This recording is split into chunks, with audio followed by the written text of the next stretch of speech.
ស្ដីមកពីការងារអត់តាមបានផ្លាស់ខោអាវវិញចង់បន្តភាគអំពីវីដេអូម្សិលមិញដែលខ្ញុំបាននិយាយអំពី Open Code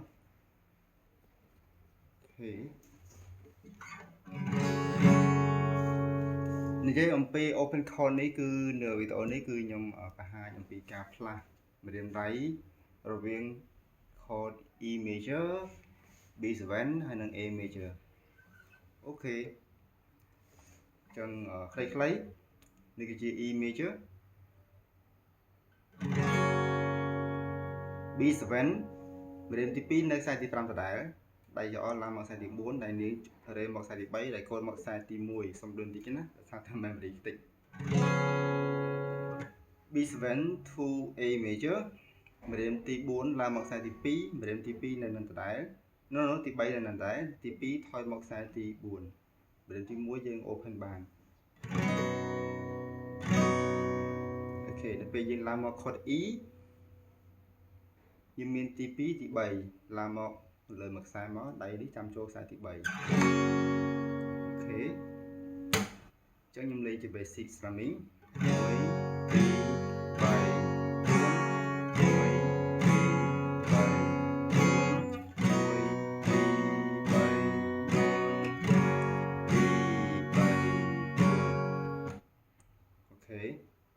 អញ្ចឹងឃើញតម្រង3អក្សរនេះគឺវានៅគៀកគ្នាអាចនិយាយបានថា99% 99% 90% 90% គឺ A major ឡើងមក E ហ្នឹងវា 90% ដោយសារតែវាបំលាស់ទីយើងមិនជាឆ្ងាយទេបាទយើង we can say 99% ដូចគ្នា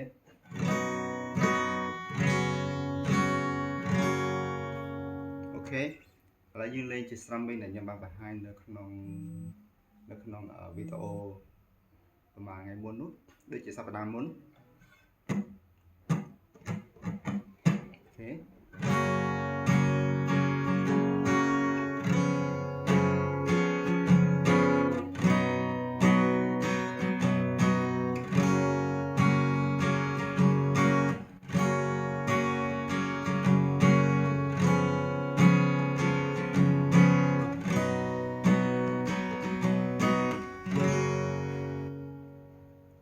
អូខេជួបគ្នានៅវីដេអូបន្ត See you